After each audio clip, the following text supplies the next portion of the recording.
विशाल भारद्वाज की फिल्में जितनी यूनिक होती हैं, नाम उतने ही यूनिक होते हैं और किरदार क्या कहने। मुझे लगता है हर किसी के साथ वो किरदार ताज जिंदगी लोग याद रखते हैं। बहुत बहुत स्वागत है आप तीनों का। निर्माता, निर्देशक, एक्टर सभी हमारे साथ हैं और साल की शुरुआत एक ऐसी फिल्म जिसका इंतज़ार सच में बहुत वक्त से हो रहा है और सर आपने तो कभी निराश किया नहीं। क्या कहेंगे? आई होप कि इस बार भी ना हो निराश। और बहुत मन से फिल्म बनी हुई है, बहुत मन से लिखी हुई फिल्म है और बहुत अच्छी परफॉर्मेंसेज हैं। बाकी तो फिर देखिएगा आप और बताइएगा। जी बिल्कुल। अर्जुन, जब हम लोगों ने ट्रेलर देखा था, सर से बात हुई थी, आसमान से भी बात हुई थी, उन्होंने कहा था कि अर्जुन को देखना है इस फिल्म में। सो जब मेकर्स खुद ऐसी बात कहते हैं then there is a confidence. आपका क्या कहना है जब आपने इस फिल्म के ज़रिए खुद को एक और तरीके से एक्सप्लोर किया? नहीं, फिल्म करने का कारण भी वही था कि एक अलग दुनिया में जाना, साथ ही साथ एक अलग किरदार निभाना और एंटरटेनमेंट को बरकरार रखना। I think to be able to explore that artistic side and still be able to make an engaging film जहाँ पे कहानी है, जहाँ पे कैरेक्टर रिएक्ट कर रहा है सिचुएशंस पे। मैंने कभी इतना टेढ़ा दल बदलू कैरेक्टर प्ले नहीं किया। स्पेशली जो कायदे वाला आदमी है, जो कायदे के बाहर काम करना, जो एक अपने आप में एक वो होती है कि यार एक यूनिफॉर्म वर्दी पहना हुआ आदमी सेल्फिश कैसे हो सकता है? उन्हें तो सेल्फलेस होना पड़ता है। वो हमेशा सबके और के बारे में सोचते हैं। तो ऐसा कैरेक्टर प्ले करना जो इम्पल्सिवली ना हीरो है ना विलन है, वो बस एक आम आदमी है जो अपने आप को बचाने के लिए हर सिचुएशन में बाहर निकलने की कोशिश करते करते लोगों को फंसा जाता है। तो मेरे लिए वो बहुत बड़ी चुनौती थी to be able to play it like a character rather than thinking कि ये मैं हीरो हूँ पिक्चर का या विलन हूँ पिक्चर का। उसमें राइटिंग का बहुत बड़ा हाथ है और साथ ही में आई थिंक ये ऑनसॉम आने की वजह से आई थिंक मेरे कैरेक्टर को एक बहुत अच्छा बूस्ट मिला। बिकॉज आप जब अच्छे कलाकारों के साथ काम करते हो आप भी कैरेक्टर में खो जाते हो। ये नहीं सोचते कि यार मैं अर्जुन कपूर हूँ, आप हमेशा वो सीन को बेटर करने की कोशिश करें जैसे कहानी आगे किरदार का बन जाना बहुत इम्पोर्टेंट है। तो उसमें एक बहुत ज़रूरी चीज़ थी जिस तरह आसमान ने लुक डिज़ाइन की मेरे कैरेक्टर की। स्पेशली फिल्म की तो एक अपनी दुनिया है, जब बारिश है, रात है, हाइस्ट है, वो जो एक the back allies of Mumbai जैसे कहते हैं, जो कहीं ना कहीं मैं मानता हूँ कि कमीने और कुत्ते में वो एक सटल ओवरलैप अगर कहेंगे तो वही फील आती है, मूड आता है। बट मेरा कैरेक्टर जिस तरह डिज़ाइन किया, जो विजुअल था बहुत क्लियर थे। आई थिंक उस वजह से भी जब आसमान और विशाल सर कहते हैं कि मुझे देखना, बिकॉज मैं खुद ये मानता हूँ कि इसमें आपको अर्जुन की झलक नहीं दिखेगी।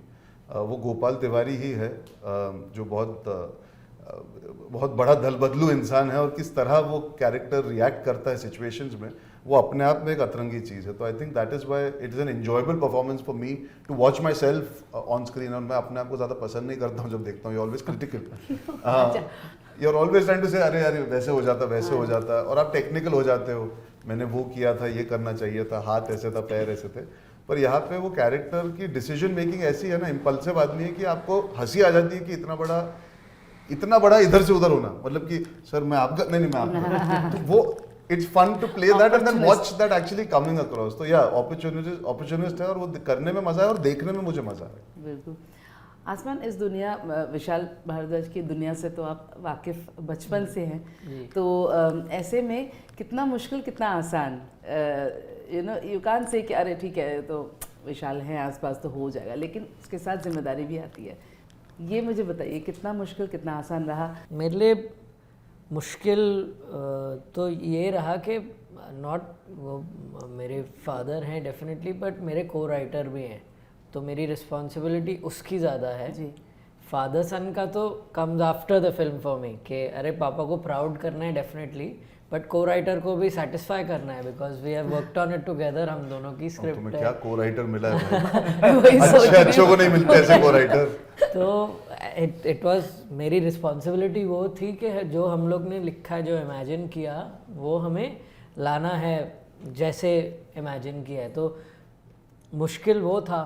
आसान ये बात हुई कि पापा भी सपोर्टिव थे बहुत, एज पापा एंड एज को राइटर वगैरह तो थे ही। एंड देन उसका एक और बेनिफिट था कि मुझे साथ में क्रिएटिव एक बाउंसिंग बोर्ड मिलता था कि मैं कुछ भी मुझे अगर लग रहा है कि ये मैंने ऐसे किया, ये कैसा लग रहा है, क्या लगता है इसको, ये करूँ, तो वो एक बैक एंड फोर्थ के लिए वो बहुत लाइक नॉट आसान, बेनिफिट हुआ वो एक अच्छी चीज़। विशाल जी, आप हमेशा किरदारों को रियल लाइफ कैरेक्टर्स से आप इंस्पायर होते हैं और उनकी बहुत ही आसान सी, बहुत ही नॉर्मल सी ज़िंदगी से आप बहुत ही एक्स्ट्रॉर्डनरी बातों को, न्यूएंसेस को उठाते हैं। ऐसे में कुत्ते में कौन सी ऐसी बात है या कहाँ कुछ आपने ये आया कहाँ से जहन में, ये कहानी आई कहाँ से? एक्चुअली कहानी तो आसमान से आई है, बिकॉज वो जब फिल्म स्कूल में पढ़ रहा था तो उसने अपने उसको फिल्म स्कूल में हर 6 महीने में एक नई स्क्रिप्ट लिखनी होती थी। तो ये आइडिया एक्चुअली उससे जर्मिनेट हुआ और फिर एक अभी इसने मुझे याद दिलाया, मैं तो भूल गया था कि एक न्यूज़पेपर में एक आर्टिकल पढ़ा था अबाउट दैट हाइस्ट, तो वहाँ से ये शुरू हुआ and then he took it over and इसने फिल्म स्कूल में वो पूरी स्क्रिप्ट लिखी। और फिल्म स्कूल में जो स्क्रिप्ट का बड़ा मज़ेदार प्रोसेस होता है कि जितने भी स्टूडेंट होते हैं 10-12 सब अपनी स्क्रिप्ट लिखते हैं और सब एक दूसरे की स्क्रिप्ट के ऊपर रिएक्ट करते हैं, तो एक दूसरे की स्क्रिप्ट को उधेड़ के रख देते हैं। तो उसमें आपको पूरा एकदम ज़मीन पे ला के रखते हैं, क्योंकि वो they have, because if you are brutal with my work then I also become brutal to your work. तो वो वहाँ से 2-3 प्रोसेस के बाद जब आसमान वापस आया और मैंने वो स्क्रिप्ट देखी तो मुझे लगा ये बहुत अच्छी स्टेज में पहुँच चुकी है।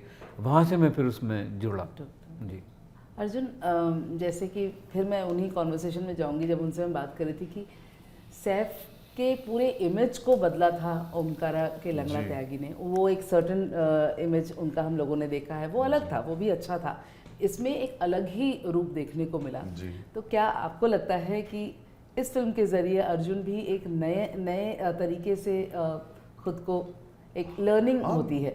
हालांकि आपकी शुरुआत जो थी वो भी इस तरह की एक फिल्म से हुई थी, प्रगट लोग, मतलब बहुत ही देसी अंदाज में आप आए थे। हाँ, अब देखिए फिल्म करने का कारण भी वही होता है कि you want to do all kinds of films. ये फिल्म करने का भी मेरा कारण था, मुझे पता था कि मैं अगर 1 मिलियन रिटर्न्स कर सकता हूँ तो उसके बाद ये भी कर सकता हूँ। इसके बाद जो अगली करूँगा वो मैं कोशिश कर रहा हूँ कि कुत्ते से अलग हो। मज़ा उसी में है कि I don't want to get pigeonholed as an actor, to be in safe hands with Aasmaan and Vishal sir. वो एक चीज़ मुझे पता था कि कैरेक्टर उभर के ज़रूर आएगा। जो मैंने बात की, जिस तरह लुक था, जो राइटिंग है, जिस तरह का कैरेक्टर निकला है, वो जो मेरे लिए नया है, मैं उम्मीद करता हूँ ऑडियंस भी उसे नया ही मान के चले। बट फॉर मी जो एक्साइटिंग चीज़ होती है यार, कि कई बार आप इस पोस्टर में देख के ये नहीं बोल सकते कि ये अर्जुन कपूर है। मैं ये मानता हूँ कि इस पोस्टर में हम सब कैरेक्टर्स निकल के आ रहे हैं। लंगड़ा त्यागी भी ओमकारा की दुनिया में उन सब के साथ बिलोंग करता था। वो सैफ अली खान नहीं लग रहा था, क्योंकि वहाँ पे जो बाकी सारे कलाकार थे, जो किरदार थे, जिनकी लुक्स थी, जो एक दुनिया बनी थी। तो no actor can rise above the world that the film is set in. The other characters have to play an important part, चाहे वो इशकजादे हो, चाहे वो संदीप और पिंकी फरार हो। Everything has to come together for Langda Tyagi to become लंगड़ा त्यागी। अजय देवगन को ओमकारा बनना पड़ेगा और अच्छी तरह बखूबी निभाना पड़ेगा ताकि सैफ अली खान लंगड़ा त्यागी बन सके। तो it is everybody has to come together for even you to have a transformation. आप अकेले फिजिकली कर सकते हो कुछ चीज़ें, लेकिन फिल्म एक टोटलिटी में अगर करेक्ट बनती है तब जाके वो कैरेक्टर नया बनता है और वो उभर के आता है। जी, आपने जैसे कहा कि कोई भी फिल्म बनना आसान नहीं होता। हाँ। फिल्म का प्रोसेस इतना मुश्किल होता है, इतनी मेहनत जाती है। हाँ। ऐसे में हिंदी सिनेमा को आप 2023 में कैसे देखते हैं? क्योंकि 2022 थोड़ा हमारे लिए मुश्किल रहा है। देखिए, मुश्किल से ज़्यादा मैं बोल रहा हूँ अभी सीखने का समय है। अभी थोड़ा समय लगेगा to be able to understand किस तरह की फिल्में लोगों को पसंद है। हर फ्राइडे एक नए सवाल खड़े हो रहे हैं, नए जवाब भी मिल रहे हैं। इन्फॉर्मेशन इतनी है कि ओवरलोड है इस वक्त। हम एज एन इंडस्ट्री, जैसे हम भी बात कर रहे थे पिछले कुछ इंटरव्यूज़ में भी, इतना ऐसा नहीं है कि हम 6 महीने में एक रिपोर्ट दे पाएंगे आपको या ऑडियंस को परिवर्तन दिख जाएगा। यही कहा कि अब स्क्रिप्ट पर हम उन गलतियों को हम सुधार लेंगे, थोड़ा बहुत जब भी होता है वो हम वापस कर लेंगे। मैं ये मानना चाहता हूँ कि कुछ गलतियाँ हमने ज़रूर की है, कुछ लोग बह गए, कुछ चीज़ें टेकन फॉर ग्रांटेड थी। हमारी ऑडियंस के टेस्ट हमको लगता था हम जानते हैं। ऑडियंस के टेस्ट में परिवर्तन हुआ है तो थोड़ा समय तो लगेगा जानने के लिए। ये नहीं कि 2023 में सारे जवाब आ जाएंगे।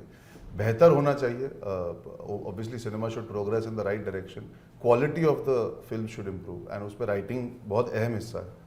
लेकिन आज मैं ये बैठ के नहीं बोल सकता कि 2022 में जो हुआ था हम 23 में It's जवाब not. दे पाएंगे, बिकॉज वो मुश्किल है। अब ग्रेजुअली वो हुआ है तो ये ग्रेजुअली हाँ ठीक भी होगा। करेक्ट, तो वही है, वो हमें समय देना पड़ेगा। हमने अच्छी फिल्में बनाई हैं, साल भर साल लोगों को एंटरटेन किया है, तो मैं ये मानता हूँ कि इस वक्त अगर ऑडियंस इम्पल्सिवली हमारी पिक्चर के लिए नहीं जा रही, तो शायद अगर हम अच्छी फिल्में बनाते रहे तो वो गूंज वापस लौट आएगी कि यार ये फिल्में उनको पसंद आ रही है, और लोग आना धीरे धीरे चालू करेंगे। किस तरह की फिल्में चल रही है और नहीं चल रही वो एक अलग बहस है।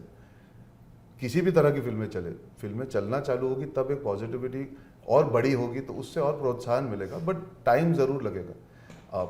आई वुड जस्ट होप कि कुत्ते is a step, small step in the right direction, because जो लोग थोड़े से ऊब गए थे टिपिकल बेसिक स्टोरी टेलिंग से या बेसिक मैंडेट फिल्म मेकिंग से, जो थोड़ी आइटमाइज्ड हो गई थी या थोड़ी टेकन फॉर ग्रांटेड हो गई थी कि हमारे ऑडियंस को हम वही टिपिकल चीज़ें देंगे, वहाँ पे हमने एक फिल्म बनाई है जो सच में अलग है, सच में अनोखी है, और उसकी ट्रेलर की रिएक्शन को देख के मैं ये मान सकता हूँ कि ऑडियंस इसके लिए रेडी है। आई फील टुडे 2023 में we have an audience that is waiting for a film like कुत्ते।